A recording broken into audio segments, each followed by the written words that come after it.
16 number question में कह रखा है आपसे कि find the zeros of the by quadratic polynomial if it's zeros is given that. दो जीरो जिसमें दे रखा है तो एक जीरो को मान लेते हैं। पहले तो ये मान लीजिए कि पोलिनोमियल का जो जीरोज है, पोलिनोमियल्स जीरोज जो है आपका, इसे हम लोग यहाँ पर alpha, beta, gamma and delta मान लेते हैं। और ये जो √3 है, हमने यहाँ पर इसको √3 और नेगेटिव का √3 इसे हमने दे दिया कि अल्फ़ा के लिए कितना, नेगेटिव का √3 एंड गामा के लिए कितना, सॉरी डेल्टा के लिए कितना, नेगेटिव का √3। गामा और डेल्टा के लिए मैंने फिट कर रखा है। इन दोनों का पता नहीं तो इन लोगों को हमको क्या करना है, निकालना है। अब बाई क्वाड्रेटिक में आप लोग जानते हो, यहाँ पर दो चीज़ आपको समझना पड़ेगा।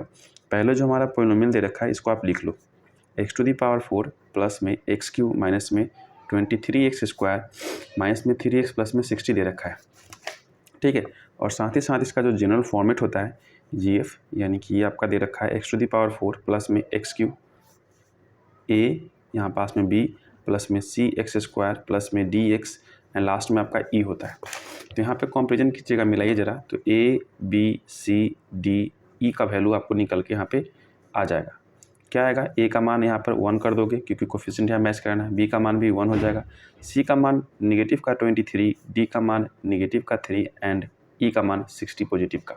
c का मान क्या होगा, 60 पॉजिटिव का हमने यहाँ पर लिख रखा है। अब इसके बाद आपको दो चीज़ करना होता है। एक आपका सम ऑफ जीरोज निकालना होता है, सम ऑफ जीरोज, जो कि आपका alpha plus beta plus gamma plus delta बराबर में होता है। किसके बराबर में होता है भाई, ये चीज़ आपका माइनस का b/a के बराबर होता है। और दूसरा चीज़ होता है product of zeros, product of zeros, जो कि आपका alpha into beta into gamma into में डेल्टा के बराबर होता है, जो कि होता है आपका e/a के बराबर, ठीक है। अब यहाँ पे इसको सॉल्व करो जरा। तो अल्फ़ा बीटा का वैल्यू कुछ नहीं पता, तो आप अल्फ़ा प्लस बीटा का alpha plus beta plus gamma के लिए कितना है √3, तो √3 और डेल्टा के लिए क्या है, फिर से नेगेटिव का √3 इक्वल माइनस b के लिए क्या है आपका माइनस का 1 रहेगा, और a के लिए क्या है, a भी आपका 1 ही है। सॉल्व करिएगा तो आपका alpha plus beta equal to क्या होगा, नेगेटिव का 1, यानी कि अल्फ़ा और बीटा में 1 का डिफरेंस होने वाला है यहाँ पे। क्लियर बात, इतना है।